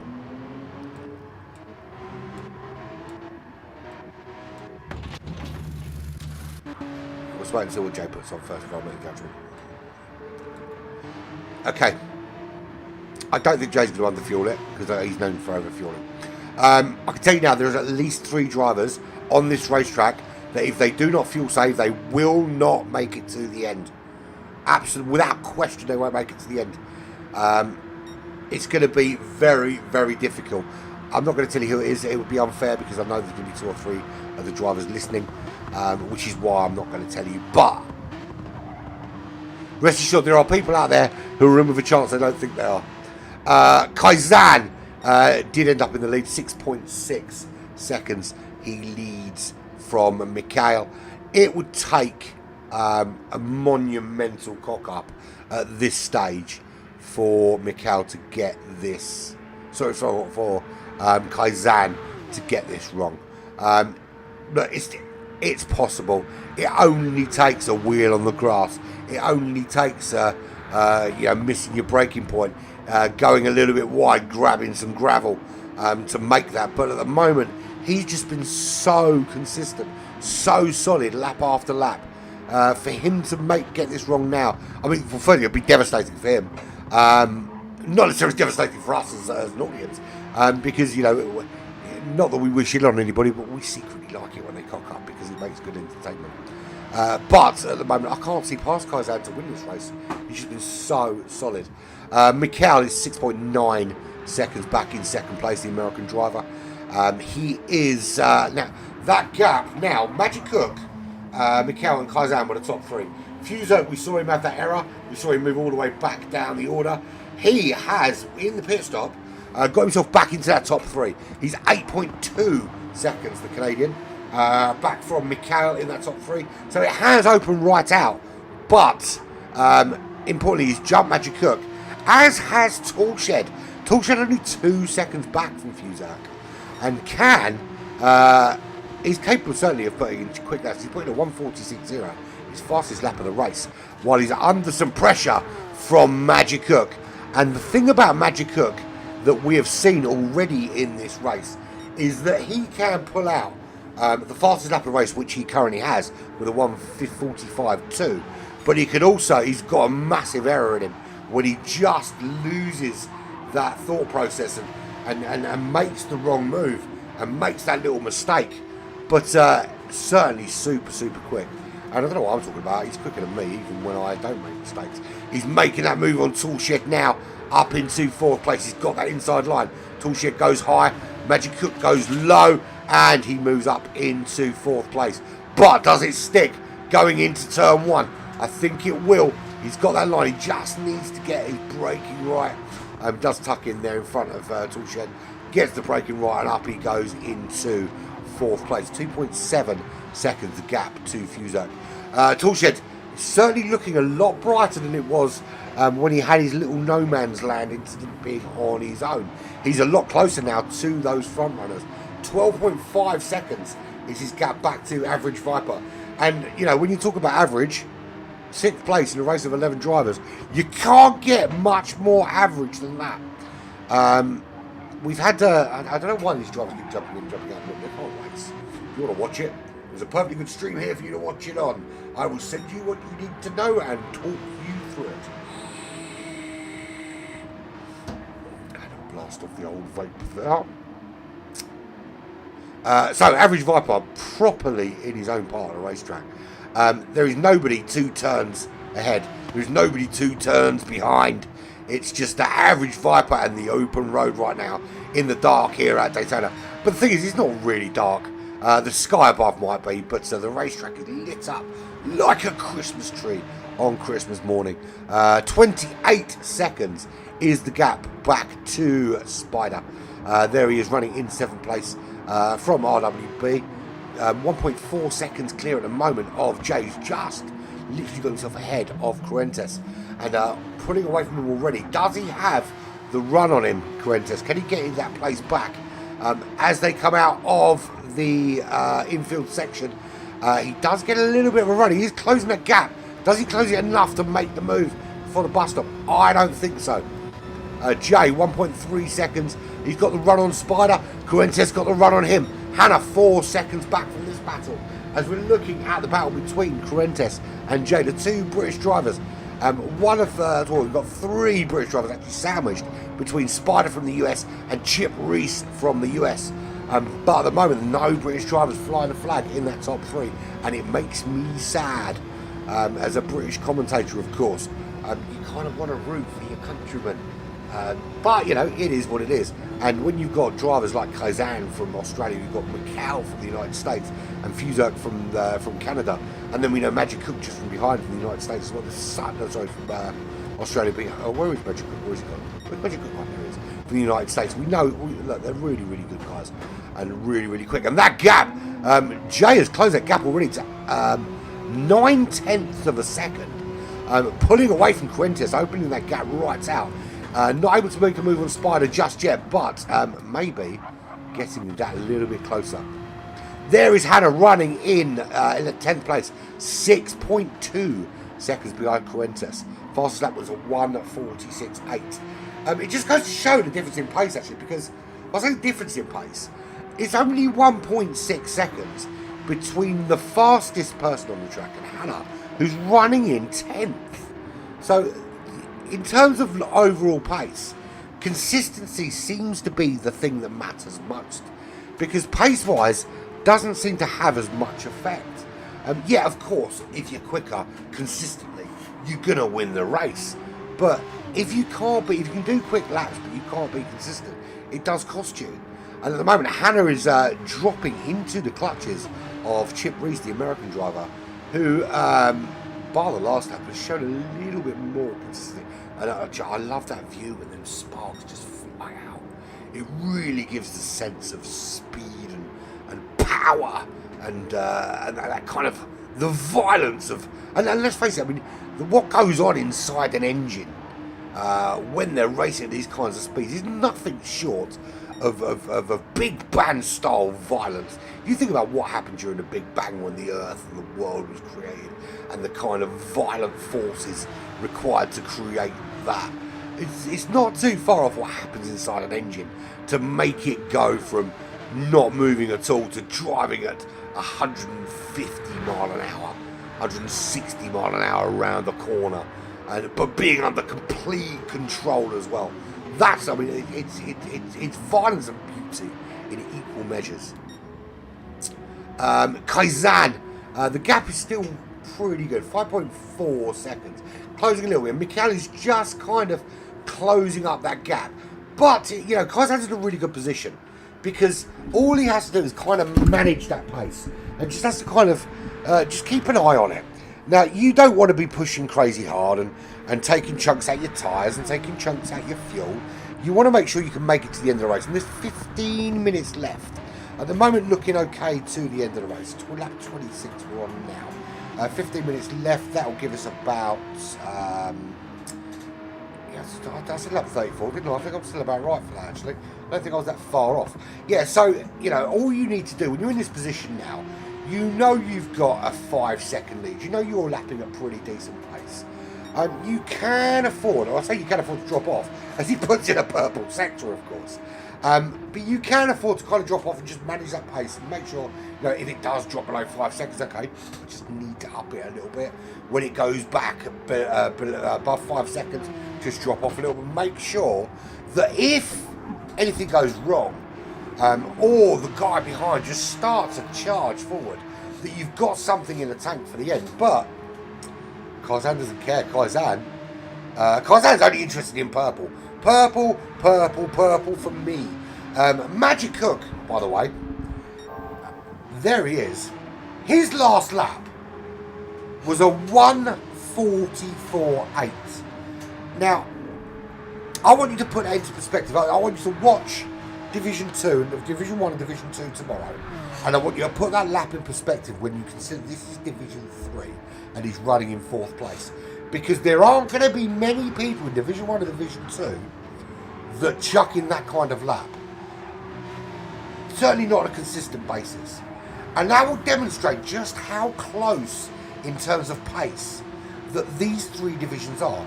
And you know, when you say, oh, you had so many people enter for the Porsche Cup, and you know you didn't have enough place. It's unprecedented just how close everybody is, and that's why the qualification process is so important. Is because it rewarded consistency over pace because there were so many different races. It really did reward consistency over pace, and then as people dropped out and people move up the divisions, then pace gets rewarded over consistency. So yeah, it matters. Of course, pace matters, but I think I think divisions have been sorted out in the right way, and I think the people have moved up rightly. And I think when the positions come up, Kaizen will move up, Mikel will move up, maybe even Fuzak will move up into Division 2. Bear in mind, Fuzak I think came off of the reserve list as well to make it into here. So what are we looking at here? Let's have a full rundown because we've got just over a quarter of the race left, just under a quarter of the race left. Lap 27 we're at here. This is the High Prix GT Champions Porsche Cup. We are on round 4 of 6. It's Division 3 at Daytona in the Porsche 911. There is your leader, Kaizen TY98 from Australia. He is just under 6 seconds clear. 45.0 was his last lap. He is those 5 forward, he's 6 seconds clear of Mikel of the United States. 7.4 seconds he holds. He's just done his fastest sector so far there. 7.5 seconds clear of Fuzak. And just to demonstrate how races can change, Fuzak led this race, then he lost it, then he was 7th, now he's 3rd. Canadian driver, 7.5 seconds behind Mikel. He is just 1.5 seconds clear of the fastest thing on four wheels tonight. That is Magic Hook. He has gone, well, as we say that, as Fuzerk beats that lap time with a 1:44.7. These lap times are quicker than we were in qualifying. Quicker than qualifying. And as the daylight starts to return to Daytona, we are approaching the end of this race, the last 10 minutes. There's your top four. They've been the same top four for the entire race. They may have changed positions, but they've been the top four. Fuzerk did lead for ages. Now it's Kaizan. Magic Hook in fourth place. Toolshed 6.8 seconds back. For a while, it looked like he was going to catch up to that top four. Now, not so much. But he's been very, very comfortably just outside. He has been very comfortably what they would call the best of the rest. 7 seconds back from Magic Hook. 12.2 seconds, the Australian driver Toolshed from Average Viper. Still need Toolshed to explain to me what he was thinking at Watkins Glen last week and why he felt he should bang his head against the wall and cost himself a top three. But maybe one day I'll get my answer. Average Viper, our glorious host, 12.8 seconds back, 12.9 seconds back from Toolshed. He's been racing for hours this evening, F1 before this. Now running in sixth place, 34 seconds clear of my very own, our very own J49. J is my number 2 black flag, if anyone was interested. Of the kind of number 2, but of the race operations side of things. And genuinely, I couldn't do this shit without him. Couldn't do it without him. Language. I couldn't do it without him. He's an integral part of the team. And running well in 7th place at the minute, 34 seconds back from Viper, 1.4 ahead of Spider from RWB and the United States, with one of the prettiest cars on that racetrack. His fastest lap was lap 25, 1:47.0, and it just looked. I'm not sure if I prefer Daytona. I think I prefer Daytona in the dark when you've got those lights shining down on the track and the stars in the sky, that kind of thing. And it is somewhere I want to visit. I want to get the opportunity one day to go to Daytona. I've been to some brilliant racetracks over my life. I've been to obviously a lot of UK tracks, Snetterton and Wilson Park and all those kind of things, and Silverstone. I've been to Newbury, I've been to quite a few others. I've been to Monaco. Look, to go to Monaco, it's pretty cool. The Grand Prix itself is pretty rubbish, and I will always say that I don't think Grand Prix is really place in Monaco. When you're actually there, it's pretty special, to be fair. But it's only really special for the people there. I don't think it's that special for the drivers or the people watching on TV. But there we go. But yeah, I mean, Daytona is on my list of tracks I would love to go to, just to see that kind of balls out racing that you kind of associate with an iconic track like Daytona. And Daytona is up there with the Monzas and your Spas and those kind of really, and the Bathurst, those really iconic tracks. You ask someone about a racetrack, it's the track you immediately think of. I mean, one of the first racing games I ever played was the Daytona game on the Sega Mega Drive. So it's always going to be kind of there and in the fondest of my mind. But anyway, back to the racing. There's Spider. He's running in 8th place, 2.3 seconds back to Cruentus, who is from the sunny shores of Great Britain. Sunny at all. It's freezing and muggy and moody and horrible. Not muggy at all. 8.9 seconds back to Hannah, also from the United States, from the ISO Racing team. And then Chip Reese, bit of resurgence for Chip. He's been at the back for most of the race, but he's just starting now to put some pressure on the back of Hannah. Now, did he keep something in the tank? It looks like he did, because he's a lot closer to the back of her car right now, and that's only 7/10 of a second. Could we see some changes at the back of the pack? And we'll keep an eye on that, because there's certainly time to do it. 7 minutes left, lap 29 of what I think will be lap 30 now, of what I think will be 34, maybe 35 laps maybe. So Kaizan leads. Kaizan of Australia leads by 6 seconds from Mikhail 24 of United States. I'm not sure that's what the RD meant, but I'm going with it anyway. AMS Mikhail 24 of the United States. He is 6 seconds behind Kaizan, and 6 seconds ahead of Fuzerk of Canada. It's not all plain sailing for Fuzerk. He might have that fastest lap with a 1:44.7. That might be quicker than anything done in qualifying. But his teammate, Magic Cook, you don't have to change your name anymore. I've got it right now. I think I've got it down. From the United States, is only 7/10 behind him.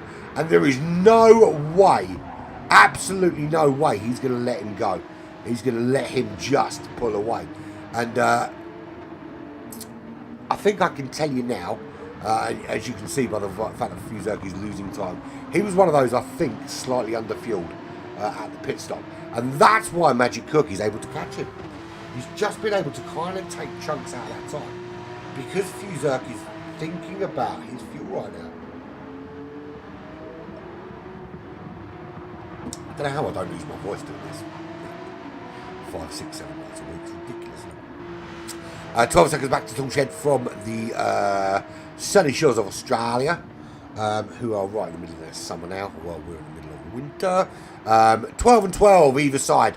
Average Viper, 35 ahead of Jay, half a second ahead of Spider, 2.4 ahead of Correntes, 10.8 ahead of Hannah, and Chip Reese didn't make that move, and is now 7.6 behind. Clearly had some sort of issue because he was a lot closer for a very short while. Don't know what happened there. So Magic Cook is... So as soon as I move off him, he makes the move. Magic Cook has made that move on Fuzerk up into the top 3. I thought he was starting to back off, but apparently not. So there we go. That was the deliberate act of... Let's wait till Herb's talking about someone else, and I will. I'll make this little sneaky overtake. So it's Kaizan from Mikhail. Magic Cook makes the move on Fuzerk. Now, can Fuzerk make a move back? I'm going to tell you honestly, I don't think he's got enough oomph left in the tank to make that move. In fact, I'm going to make a prediction here that if he's going to need to either pit or risk. He might. Look, Toolshed might be in a position here. Toolshed has fueled well, and he's running relatively decently. The gap is currently 12 seconds. If he doesn't nick fourth, it's going to be a lot closer than 12 seconds by the end of this race. Viper was a bit concerned he'd underfueled at one stage, but now I think he's doing alright. He's looked after it quite well. Tyres looking good, fuel looking good. Spider, brilliant position to the end of this race. In fact, he's got so much left on his tyres, he probably could have stopped a lot earlier than he did. Same goes for Jay. I think that there is a lot more on those racing soft tyres than they've given themselves credit for with the last kind of 5 minutes going of this race. Cruentes, there he is. He is on the... He's actually fishing on medium compound tyres. And I think he might be under a bit of pressure from Hannah on the soft tyres. In the last couple of laps of this race, Chip Reese 6.4 behind. He's just getting dropped now by Hannah, not being able to do anything about it. But there we go, it is what it is. But still big points up in 11th place. So there's your leader, Kaizan, 5.5 seconds clear and cruising. Absolutely cruising here, just starting lap 33. Here comes Mikhail. He's going to cross the line. He'll start lap 33. And again, he's doing really well, 6.8 seconds clear of Magic Cook. And I said it wasn't going to go well for Fuzerk, and it's already proven to be that case. Magic Cook comfortably now in that top 3. He's not going to close on Mikhail at this stage, but unless he makes a mistake, he's going to be comfortably in 3rd. Fuzerk dropping ever so quickly into the loving arms of Toolshed, and I really think Toolshed is going to be able to nick a top 4 space here without even really trying. He's just got to keep the car on the road, but so has everybody else, of course. 12 seconds back to Viper, 35 to Jay, Spider, sorry, 2 seconds to Jay. Is Jay going to catch Spider? He's certainly looking like he's closing the gap. Just done his best sector of the race. Only a couple of laps left, so he's going to have to, if he's going to do it, now is the time to do it. Correntes in 9th, 12.2 seconds back, then Hannah, then Chip Reese. But this is the battle we've got to watch, because Toolshed is closing this gap rapidly. His last 3 laps, 47.1, 47.2 in the last 3 laps. Fuzak, 50.6, 47.1 and a 45.4. So he's his fastest lap of the race is a 44.7. That point is very well deserved. It's touch and go if he makes it to the end of this race right now without stopping or without being caught by the onrushing Toolshed. And we can see there the gap is opening up again now. I don't quite know why Toolshed's not able to put the hammer down, unless of course he's made a mistake. And if he has made a mistake, then Fuzak might just be safe. But keep your eyes on this, folks, because this is not done. Right, so here we go. This will be the last lap of the race. We will go on board with Kaizan and just watch how he finishes off into this infield section. And all he's got to do is bring this home. And he's been very, very dominant for all of the good work that Fuzak did for the first few laps.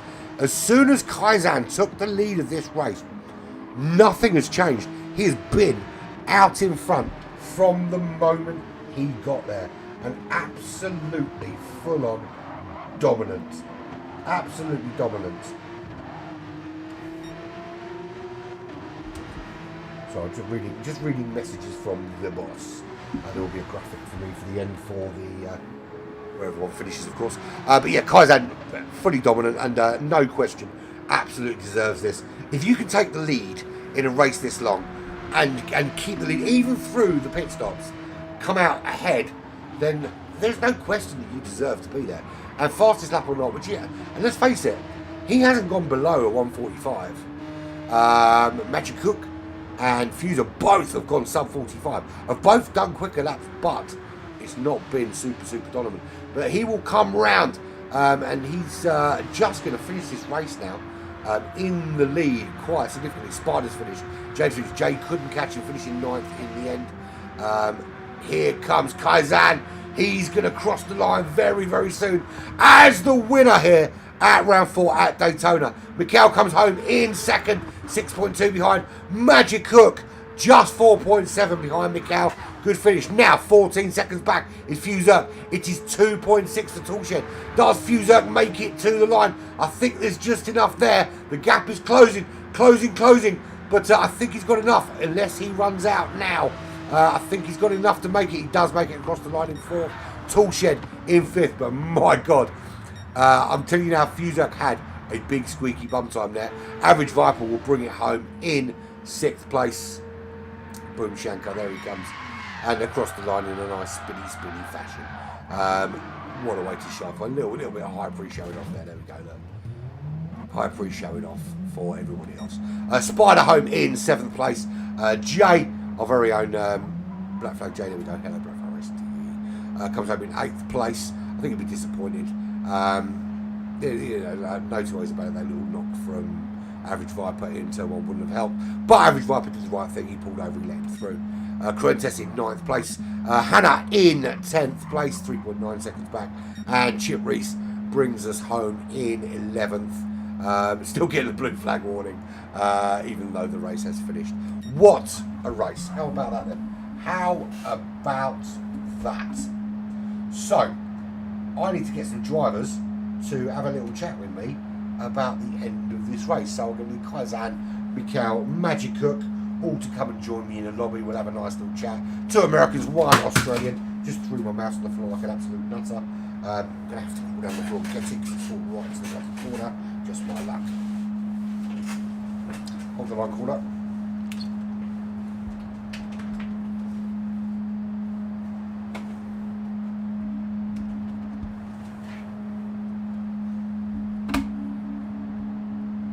There we go. Mouse back. Right, I'm going to go and find some drivers, and I will see you very soon with some drivers to talk to.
So just waiting for these drivers to come and join me. I'm in there already, of course. I've got some new headphones and they're a bit of a weird shape. And I think I've been so used to the other headphones on my head that these have just not been quite so great. Right, I've got some graphics to download. Give me a second.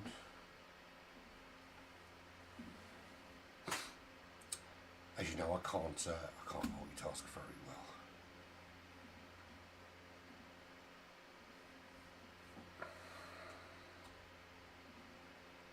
Save. Right.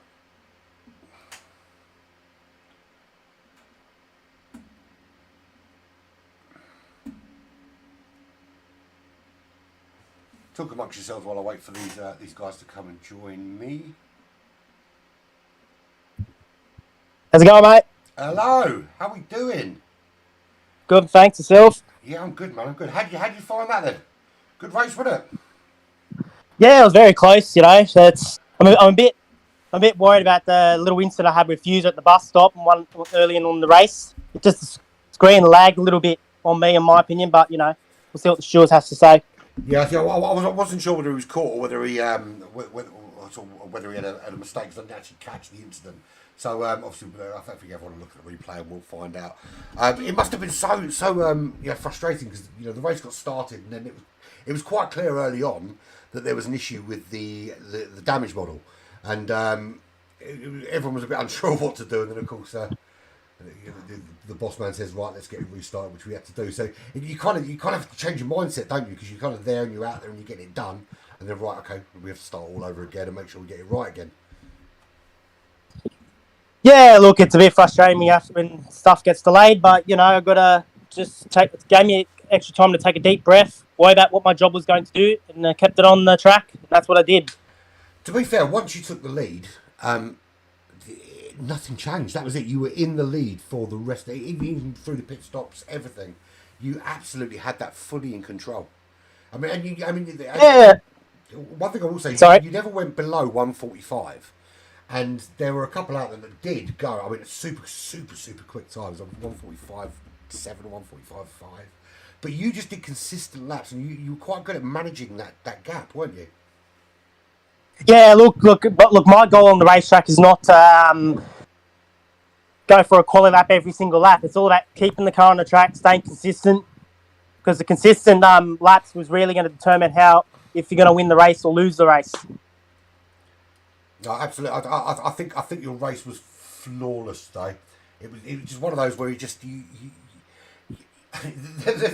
the commentator in me that wants something to go wrong, so I've got something to talk about, and it just didn't really happen for you.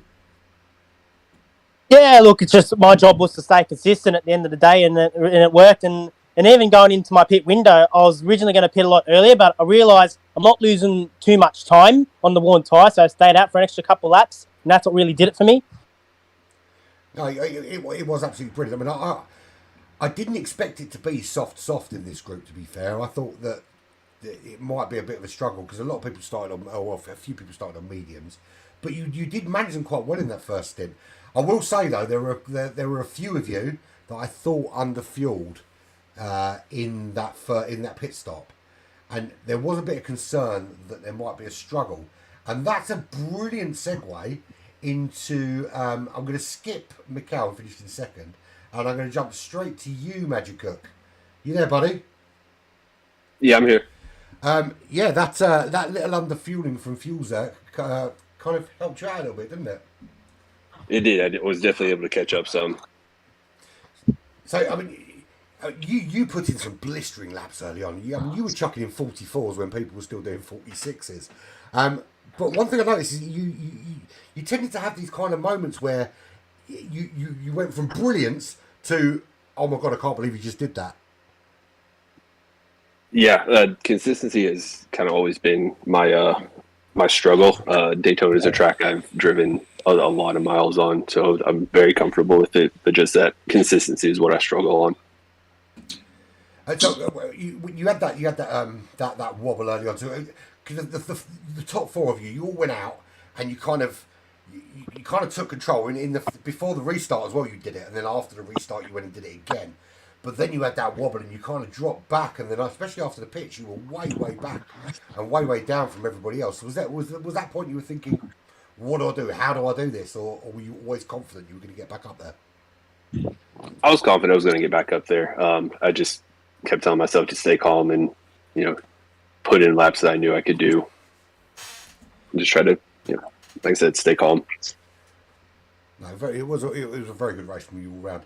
Mikhail, What's up? second place the whole time. You had a good battle. There was a moment when I thought you and Magic Hook might have a coming together. You were pretty close a couple of times, but you just seemed so. I think there was a point, I think, in the race where you resigned yourself to the fact you weren't going to catch Kaizan, but you kind of just said, right, well, I'm going to be second, and there's no one that is going to change this for me.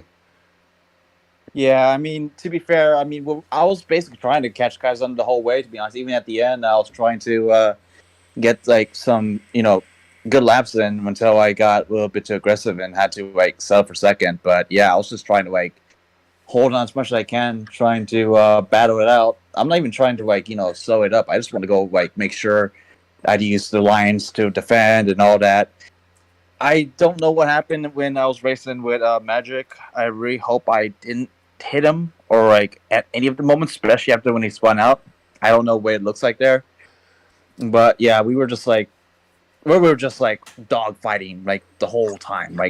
And the fact that him and his other teammate they were just helping each other to catch me and Kaizen, it made us a bit worried, to say the least, because if we screwed up at any point, we spin out the bus stop, we crash at turn one, we spin out the horseshoe, we just get screwed. So yeah, it was pretty close. I give props to those two guys. Yeah, no, it was awesome to watch. It was awesome for me to watch, just kind of see that the kind of how the dynamic changed. You could see that there was a stage where you had kind of Magical and Fuse that were kind of doing that thing. They were working together to try and catch you two, but you just seemed so calm the whole way through. Actually, I wasn't even calm. I was actually very, very scared because those two guys, because of their, the one thing that we probably almost forgot about the whole race was drafting. We could be consistent. We could be, clean and all that. But when you have two cars, locked on, NASCAR style, you're bound to get catched up pretty quickly. And, yeah, I was a bit worried, to admit, because, yeah, that was very good teamwork for those guys. I mean, happy that the number 99 Apex car got second, second race in a row, in a pretty good 2 weeks, I would say. But yeah, that was a bit worrying, to be honest, the whole time. Yeah, I mean, one thing I will tell you, I mean, I do the broadcast, as you may know, for Division 2 as well. And I've got to say, the difference between you guys at the top of Division 3 and the races in Division 2, there's really nothing to separate you. And I think that's one of the things about the Porsche Cup that stands out for me, is that you could take you guys racing in Division 3, put you straight in Division 2, and it would be the same kind of battles going on. Yeah, I wouldn't be surprised if that was the case. I mean, if me, Kaizen, Magic Hook or Viper, those guys, if we could get to the speed we wanted, I think we would have all gone to Division 2, to be honest.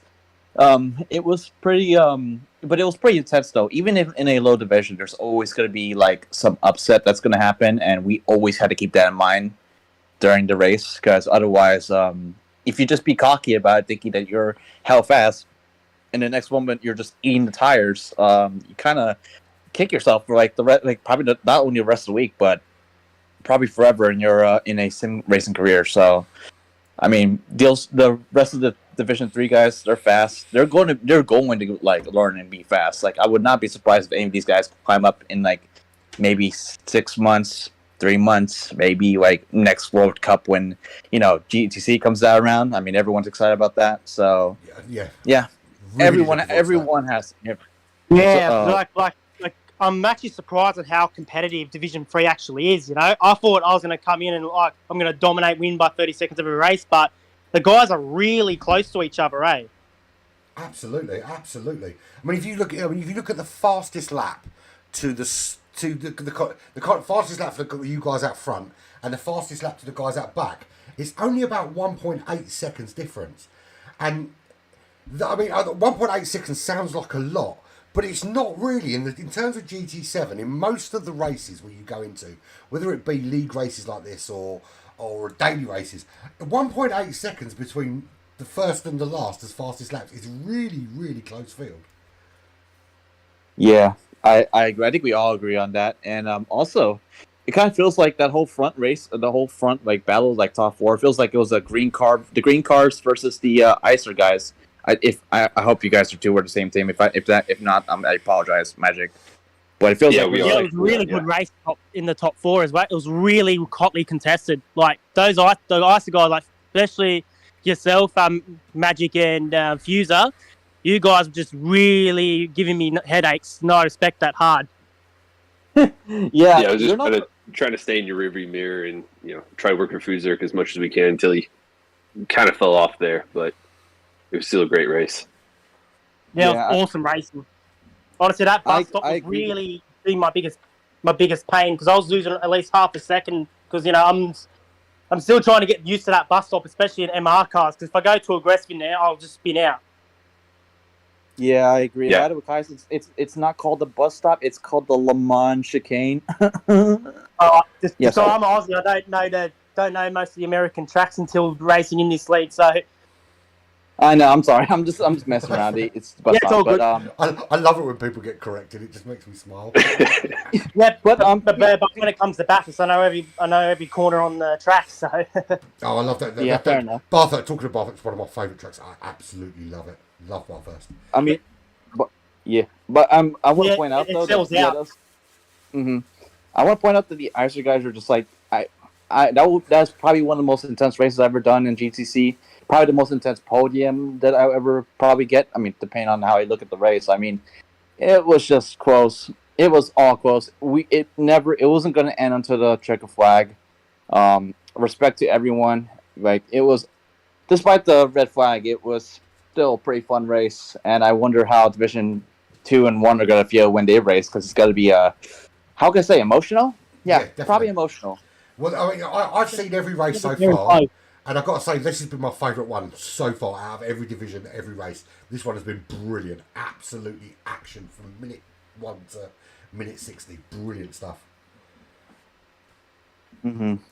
Anyway, guys, thank you so much. Not only for the racing, but for the chat afterwards as well. It's very entertaining. And I tell you what, I hope there's a little piece of me that wants to see in Division 2, but there's also a little piece of me that wants to see you three, with Fuzerk as well, going at it again next week. yeah, top Yeah, is going to be a very strong challenge too, especially if there's rain too. So that when it's raining, it's absolutely slippery on that track.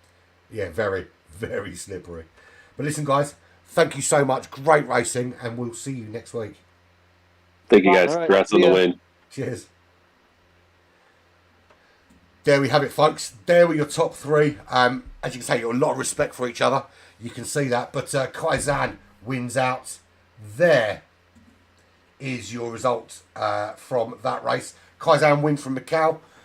Magic Cook comes in third place. Fuzerk, he may have come in fourth, but pole position and fastest lap for him. And two Icer guys in the top five this time out. Toolshed just missed out in fifth place. Average Viper home in sixth. Jay, our very own Jay, got to give a bit of applause. Black Flag guy, of course, in 10th place. Spider in 8th. Correntes in 9th. Hannah in 10th. Chip Reese comes home in 11th place. Shame we couldn't fill up with a couple of other drivers, but of course that is where we stand. They are, of course, the unofficial results from the end of today. The unofficial standings are there, I think. Yeah, they are. There we go. Kaizan leads the way with 64 points. Macau in behind with 57. Average Viper stays up there in the top three with 54 points. Toolshed kind of cements that top four with a 49. Fuzerk after that performance up to fifth place, 47 points. Spider with 36. Magic Cook. Call him Magic Cool again, didn't I? Magic Cook. Dude, you've got to change your name, man. You can change to Magic Cool and I won't ever get it wrong again. 33 points. That's a good result for him because it moved him right up the order. Jay up to 8th place with 26. Chip Reese finished last today, but finishing in 11th gives him some good points for Victory Pace Racing in 24th. Hannah with 21 points. And then, of course, we've got Diabolus Benji. Big Red, U of A, Pete Snow. Forza Ferrario didn't make it today. Igorski didn't make it today either. That rounds out your 15 drivers. Hopefully we can draft in a couple for the next couple of races. But that's it. Not much more to say. Listen, it's been brilliant racing. I want to thank you so much for joining me here for Division 3. I will see you guys in much less than 24 hours. Certainly we'll see you for Division 2. Touch wood, Chris can sort out his computer issues. He'll see you for Division 1 tomorrow. If he doesn't, of course, then I will step in to the breach and be Chris Light for Division 1. But see you tomorrow for more Porsche Cup action from High Prix. I've been Urban Pirate. This has been Black Flag Racing TV with the High Prix GT Champions Porsche Cup. It's been emotional.